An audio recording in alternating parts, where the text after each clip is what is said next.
9월 25일 목요일 역대하 8장 17절로 9장 12절 지혜, 열방을 향한 복의 통로입니다.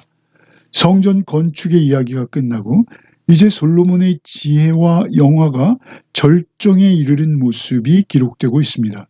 그의 지혜는 후람의 지원을 얻어서 국제 무역으로 그 활동 영역을 넓히고 있습니다. 결과 그의 부강함과 지혜로움에 대한 소문이 널리 퍼졌던 것이죠. 이 소식을 듣고 지금의 에티오피아, 곧 남아라비아의 예멘 지역에서 스바의 여왕이 솔로몬을 찾아옵니다. 하나님께서 주신 지혜로 나라가 부강해지자 멀리 있는 나라들에게까지 그 받은 복을 흘려보내게 되는 것이죠. 먼저 8장 17절로 18절을 읽겠습니다. 그때 솔로몬이 에돔 땅의 바닷가 에시온 게벨과 엘롯에 이르렀더니 후람이 그의 신복들에게 부탁하여 배와 바닷길을 아는 종들을 보내매 그들이 솔로몬의 종들과 함께 오빌에 이르러 거기서 금 450달란트를 얻어 솔로몬 왕에게로 가져왔더라.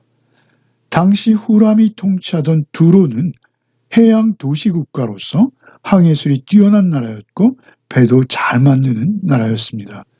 그 후람과 솔로몬의 아버지 다윗은 예로부터 긴밀한 유대를 지녀오고 있었기에 협조를 얻어서 엄청난 금을 수입할 수 있게 된 것이죠. 그 양이 무려 450달란트, 약 15톤이나 되는 금을 얻게 되는 것입니다. 특별히 17절 시작에 그때라는 시간을 나타내는 수식어가 있습니다.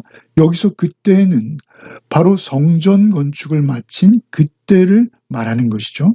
성전 건축을 마치자 이스라엘의 정치적인 안전과 경제적인 번영이 찾아왔고 백성들도 신앙적 안정감과 경제적인 풍요를 누리게 된 것이죠. 그리고 그 소식은 널리 퍼져나갔고 멀리서 스바의 여왕이 스스로 찾아올 수 있는 이유 하나를 제공한 것이 분명합니다. 9장 1절로 4절을 읽겠습니다. 스바 여왕이 솔로몬의 명성을 듣고 와서 어려운 질문으로 솔로몬을 시험하고자 하여 예루살렘에 이르니 매우 많은 시종들을 거느리고 향품과 많은 금과 보석을 낙타에 실었더라. 그가 솔로몬에게 나와 자기 마음에 있는 것을 다 말하매 솔로몬이 그가 묻는 말에 다 대답하였으니 솔로몬이 몰라서 대답하지 못한 것이 없었더라. 스바 여왕이 솔로몬의 지혜와 그가 건축한 궁과 그의 상의 음식물과 그의 신하들의 좌석과 그의 신하들이 도열한 것과 그들의 공복과 술 관원들과 그들의 공복과 여호와의 전에 올라가는 층계를 보고 정신이 황홀하여 스바의 여왕이 이 소식을 듣고 그 지혜를 시험해 보고자 많은 예물을 가지고 솔로몬을 찾아온 것이죠. 고대 근동의 왕들 사이에서 서로의 지혜를 시험하는 일은 흔한 관습이었다고 합니다. 스바의 여왕이 무엇을 물었는지 구체적으로 알 수는 없으나 솔로몬은 하나도 막힘없이 그녀의 질문에 해답을 주었다는 것이죠. 아마도 요즘 우리의 표현대로 하면 인생의 난제들, 철학적인 그리고 과학과 정치와 문화와 인생에 생기는 많은 문제들, 죄와 죽음에 관한 것들, 이런 것들이 아니었을까요? 우리는 이미 성경을 통해서 솔로몬의 지혜를 잘 알고 있습니다. 그는 수천 개의 잠언과 노래는 물론이요, 인생이 무엇인지에 대한 대답을 주는 전도서, 심지어는 시편과 사랑의 찬가인 아가서도 저술한 사람이죠. 그리고 식물, 동물, 심지어는 파충류와 물고기에 이르기까지 매우 폭넓은 지식을 소유했다고 열왕기의 병행 구절은 설명하고 있습니다. 그가 평생에 가졌던 모든 의문들을 솔로몬에게 풀어놓자 그는 하나도 막힘없이 그녀가 만족할 만한 답변들을 준 것이죠. 뿐만 아니라 그의 건축한 궁과 상의 음식과 도열한 신하들의 배치와 특별히 여호와의 전을 오르는 층계를 보고 그 질서와 아름다움에 넋을 잃고 정신이 나갈 정도로 놀라고 말았던 것입니다. 5절로 8절을 읽겠습니다. 왕께 말하되 내가 내 나라에서 당신의 행위와 당신의 지혜에 대하여 들은 소문이 진실하도다.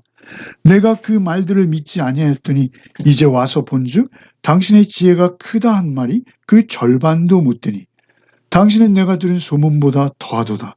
복되도다 당신의 사람들이요, 복되도다 당신의 신하들이요, 항상 당신 앞에 서서 당신의 지혜를 들음이로다. 당신의 하나님 여호와를 송축할지로다. 하나님이 당신을 기뻐하시고 그 자리에 올리사 당신의 하나님 여호와를 위하여 왕이 되게 하셨도다.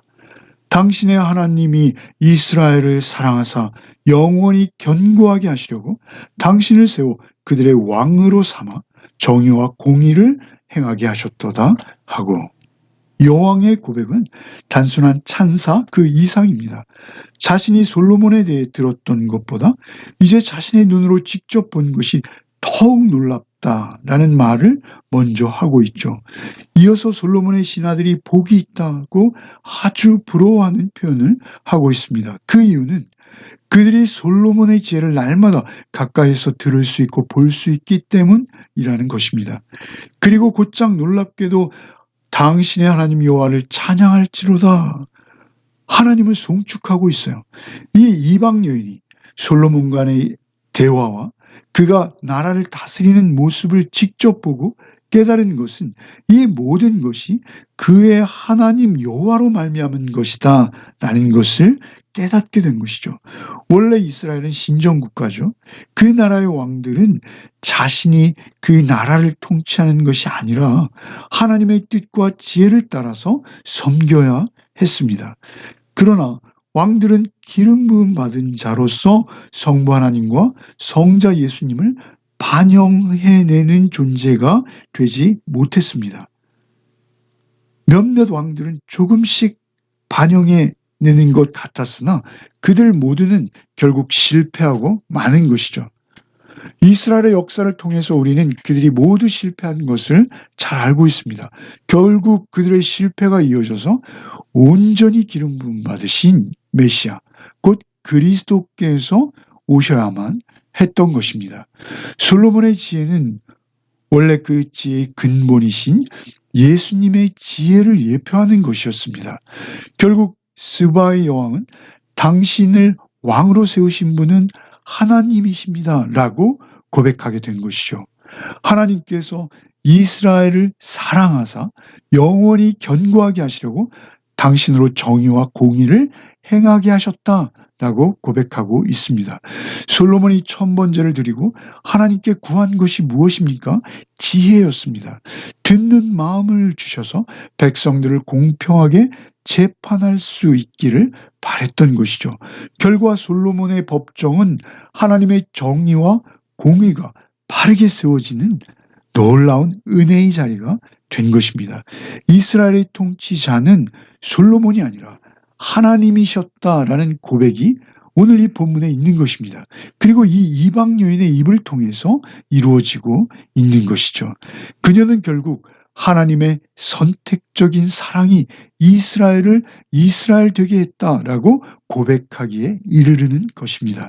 특별히 8절에 그렇게 하신 것은 그 원인은 오직 하나, 이스라엘을 사랑하셨기 때문이라는 것입니다. 결과 솔로몬의 영화는 단순히 부유한 국가가 아니라 하나님의 언약적인 사랑이 실현되고 있는 나라다라고 고백하고 있는 것이죠. 그렇게 예수께서 오셔서 이 말씀을 인용하십니다. 마태복음과 누가복음의 공의, 남방 여인이 솔로몬의 지혜를 드리려고 왔거늘 솔로몬보다 더 큰 이가 여기 있느니라. 이렇게 예수님께서는 스스로를 소개하신 적이 있으십니다. 예수께서는 이후에 그 멀리서도 지혜를 얻으려고 왔던 그녀가 너희들을 정죄하지 않도록 주의하라 라고 경고하셨죠. 예수께서는 솔로몬보다 더 큰 지혜자이시며 또 우리의 구원을 완성하신 그 지혜의 결정체, 곧 구원의 십자가의 지혜로 우리를 구원해 주신 분이 예수님이십니다. 그래서 예수께서는 내게 와서 배우라고 초청하시는 것입니다. 십자가를 배우고 너희도 십자가를 지고 나를 따르라 초청하시는 것이죠. 이제는 성전된 우리가 그 신령한 지혜의 근본이신 예수님의 십자가 구원의 은혜를 깨닫고 그 지혜로 이 땅을 섬기며 살아가게 되는 것이죠. 오늘도 오직 주께서 우리를 지혜로 인도하시는 것을 믿으시고 주님을 따르는 하루가 되시기를 바랍니다. 9절로 12절을 읽겠습니다. 이에 그가 금 120달란트와 매우 많은 향품과 보석을 왕께 드렸으니 스바 여왕이 솔로몬 왕께 드린 향품 같은 것이 전에는 없었더라.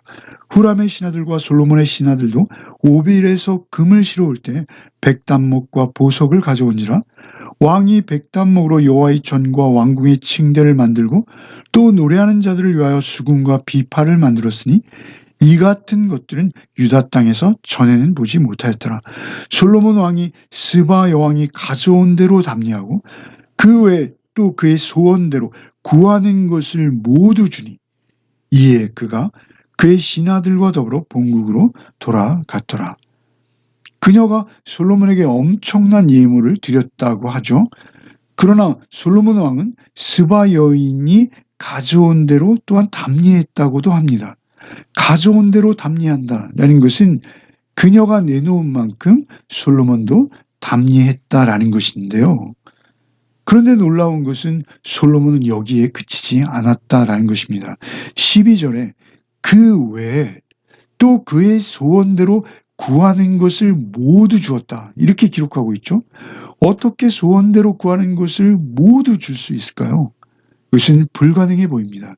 그렇게 이것은 우리가 하나님께 드리는 것보다 하나님께서는 훨씬 더 많은 것으로 우리에게 갚아주신다라는 것을 교훈하시는 것입니다. 우리가 드린 것보다 예수께서 주시는 은혜가 훨씬 크다라는 그 진리를 우리에게 교훈하시는 것입니다. 주께서 보이신 그 언약적 사랑의 모습은 나를 구원하시는 지혜로 십자가를 지시고 다시 살아나신 은혜로 나에게 주어진 것입니다. 이것은 우리가 원할 수 있는 최고의 사랑인 것이죠. 오늘도 이 은혜 안에서 우리가 하루를 살아내는 복이 있기를 소원합니다. 솔로몬의 지혜와 영화는 하나님께서 주신 언약적 사랑의 열매였습니다. 그 소식은 열방까지 퍼져서 결국 스바의 여왕이 찾아온 것이고요. 그녀는 솔로몬의 지혜와 질서를 보고 결국 여호와께 영광을 고백하며 하나님의 선택적인 사랑을 인정하고 있습니다. 솔로몬보다 더 크신 예수 그리스도께서 우리 안에서 참 지혜와 구원의 은혜로 임하신 것을 우리는 온전히 믿어야만 합니다. 우리가 드린 것보다 더 크고 풍성한 은혜로 우리를 찾아주신 것입니다. 오늘도 우리는 세상의 지혜가 아닌 십자가의 지혜이신 예수님께 배우고 또 예수를 따르는 하루를 살아내는 복이 저와 여러분에게 있기를 바랍니다. 잠시 기도하겠습니다. 지혜의 근원 되신 주님, 솔로몬에게 주셨던 지혜가 열방을 향한 복의 통로가 되었던 것처럼 우리도 주의 지혜 안에 하루를 살 때 우리 주변에 주의 영광 드러내는 삶을 살게 하여 주시옵소서. 예수 그리스도 안에서 완성된 그 십자가의 지혜를 붙들고 오늘도 오직 주님께 배우며 주님을 따라 우리 주변을 섬기는 하루가 되게 하여 주시옵소서. 우리가 드린 것보다 더 풍성하게 갚아주시는 주님의 은혜를 믿을 때 오늘도 감사와 순종으로 살 수 있음을 믿습니다. 성령께서 오늘도 우리 안에 내주하시고 우리와 동행하여 주시어서 주님 쫓는 하루의 삶을 살아내는 은혜와 복이 우리에게 있게 하여 주시옵소서. 예수 그리스도 이름 받들어 간절히 기도하옵나이다. 아멘.